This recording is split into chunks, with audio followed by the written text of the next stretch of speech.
CIET NCERT presents Audiobook of Mathematics for Class 6.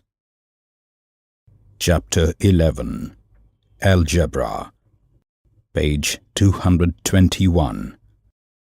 Part 1. 11.1, Introduction. Our study so far has been with numbers and shapes. We have learnt numbers, operations on numbers, and properties of numbers. We applied our knowledge of numbers to various problems in our life. The branch of mathematics in which we studied numbers is arithmetic. We have also learnt about figures in 2 and 3 dimensions and their properties. The branch of mathematics in which we studied shapes is geometry.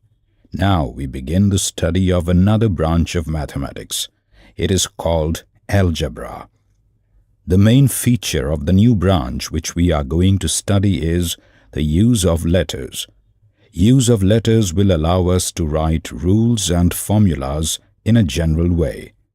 By using letters, we can talk about any number and not just a particular number. Secondly, letters may stand for unknown quantities. By learning methods of determining unknowns, we develop powerful tools for solving puzzles and many problems from daily life. Thirdly, since letters stand for numbers, operations can be performed on them as on numbers. This leads to the study of algebraic expressions and their properties. You will find algebra interesting and useful. It is very useful in solving problems. Let us begin our study with simple examples. 11.2 Matchstick Patterns. Amina and Sarita are making patterns with matchsticks. They decide to make simple patterns of the letters of the English alphabet. Amina takes 2 matchsticks and forms the letter L as shown in figure 11.1a. Page 222. Then Sarita also picks 2 sticks, forms another letter L and puts it next to the one made by Amina, figure 11.1b. Then Amina adds one more L and this goes on as shown by the dots in figure 11.1c. Their friend Appu comes in. He looks at the pattern. Appu always asks questions. He asks the girls, how many matchsticks will be required to make 7 L's? Amina and Sarita are systematic. They go on forming the patterns with 1 L, 2 L's, 3 L's, and so on, and prepare a table. Table 1. Row 1. Number of L's formed. Row 2. Number of matchsticks required.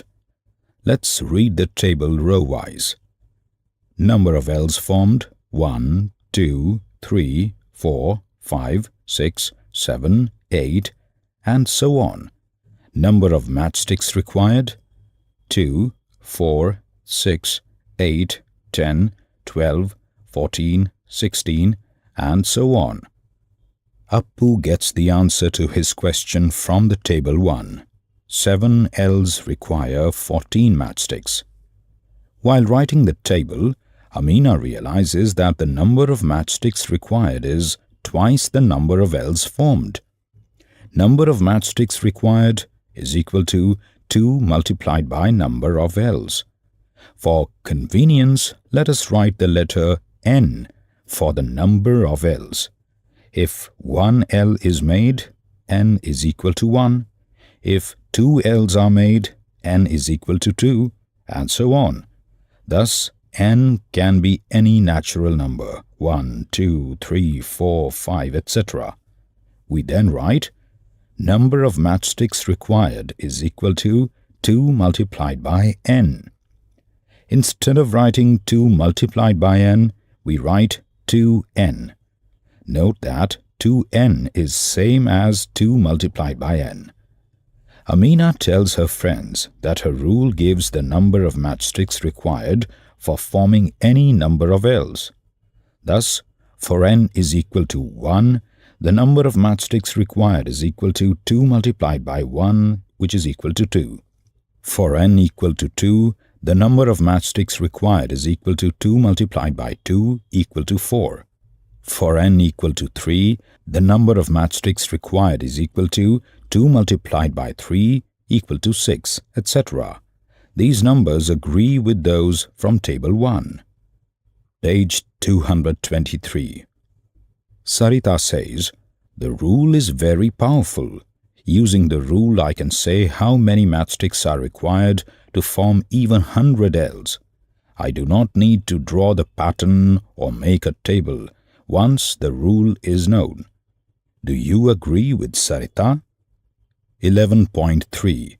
The idea of a variable. In the above example, we found a rule to give the number of matchsticks required to make a pattern of Ls. The rule was, number of matchsticks required is equal to 2n. Here, n is the number of Ls in the pattern, and n takes values 1, 2, 3, 4, etc. Let us look at Table 1 once again. In the table, the value of n goes on changing, that is, increasing. As a result, the number of matchsticks required also goes on changing, that is, increasing. N is an example of a variable.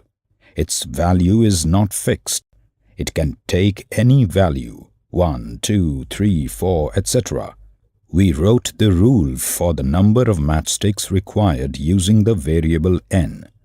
The word variable means something that can vary, that is, change. The value of a variable is not fixed. It can take different values. We shall look at another example of matchstick patterns to learn more about variables. 11.4. More matchstick patterns. Amina and Sarita have become quite interested in matchstick patterns. They now want to try a pattern of the letter C. To make one C, they use 3 matchsticks, as shown in figure 11.2a. Table 2 gives the number of matchsticks required to make a pattern of Cs. Number of Cs formed, number of matchsticks required. 1, 3, 2, 6, 3, 9, 4, 12, 5, 15, 6, 18, 7, 21, 8, 24, and so on. Page 224. Can you complete the entries left blank in the table? Sarita comes up with the rule. Number of matchsticks required is equal to 3n. She has used the letter n for the number of Cs. N is a variable taking on values 1, 2, 3, 4, and so on. Do you agree with Sarita?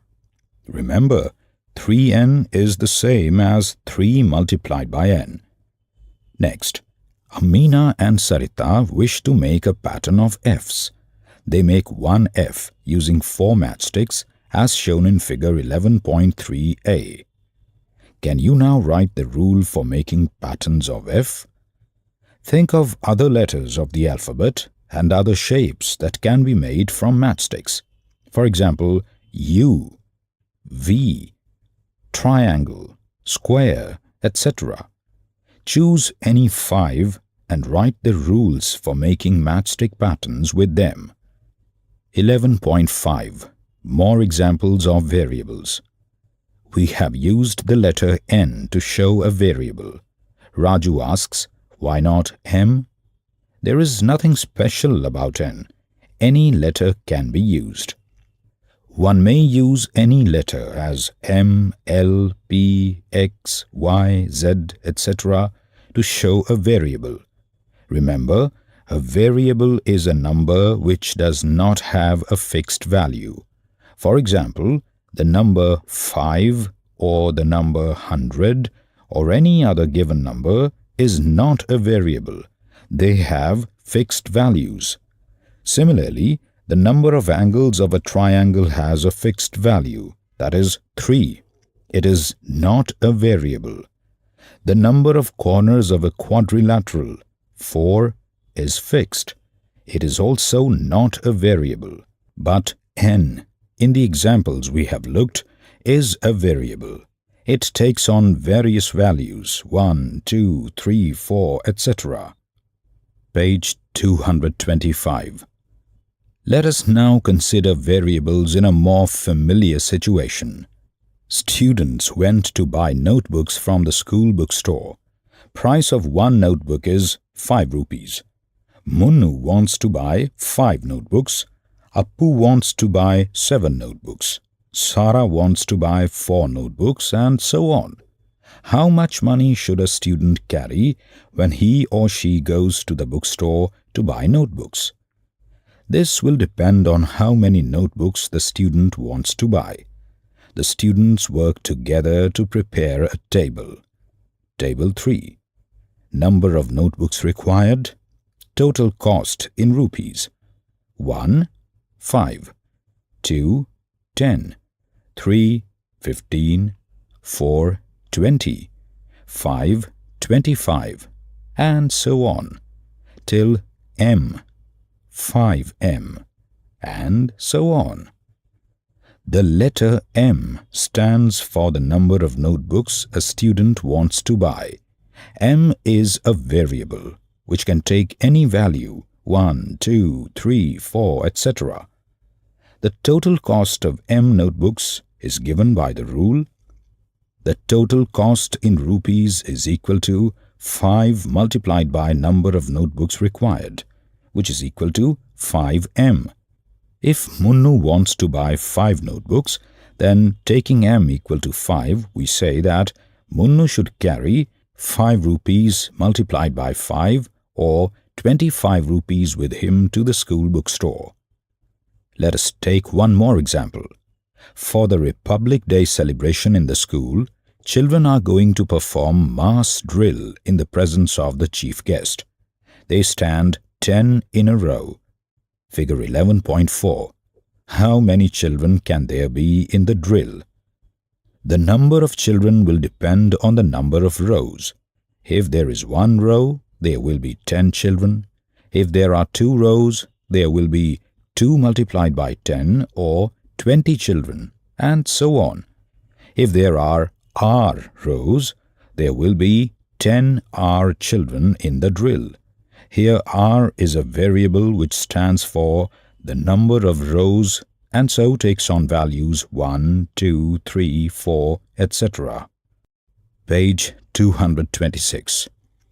In all the examples seen so far, the variable was multiplied by a number. There can be different situations as well in which numbers are added to or subtracted from the variable as seen below. Sarita says that she has 10 more marbles in her collection than Amina. If Amina has 20 marbles, then Sarita has 30. If Amina has 30 marbles, then Sarita has 40, and so on. We do not know exactly how many marbles Amina has. She may have any number of marbles, but we know that Sarita's marbles is equal to Amina's marbles plus 10. We shall denote Amina's marbles by the letter X. Here X is a variable which can take any value 1, 2, 3, 4, 10, 20, 30, etc. Using X, we write Sarita's marbles is equal to X plus 10. The expression X plus 10 is read as X plus 10. It means 10 added to X. If X is 20, X plus 10 is 30. If X is 30, X plus 10 is 40, and so on. The expression X plus 10 cannot be simplified further. Do not confuse X plus 10 with 10X. They are different. In 10X, X is multiplied by 10. In X plus 10, 10 is added to X. We may check this for some values of X. For example, if X is equal to 2, 10X is equal to 10 multiplied by 2, which is equal to 20, and X plus 10 is equal to 2 plus 10 equal to 12. If x is equal to 10, 10x is equal to 10 multiplied by 10 equal to 100, and x plus 10 is equal to 10 plus 10 equal to 20. Raju and Balu are brothers. Balu is younger than Raju by 3 years. When Raju is 12 years old, Balu is 9 years old. When Raju is 15 years old, Balu is 12 years old. We do not know Raju's age exactly. It may have any value. Let x denote Raju's age in years. X is a variable. If Raju's age in years is x, then Balu's age in years is x minus 3. The expression x minus 3 is read as x minus 3. As you would expect, when x is 12, x minus 3 is 9, and when x is 15, x minus 3 is 12. You were just listening to the audiobook Mathematics for Class 6. Narrator Gaurav Marva. Assistance in production Soumya Malik. Producer Vimlesh Chaudhary. Presented by CIET NCERT, New Delhi, India.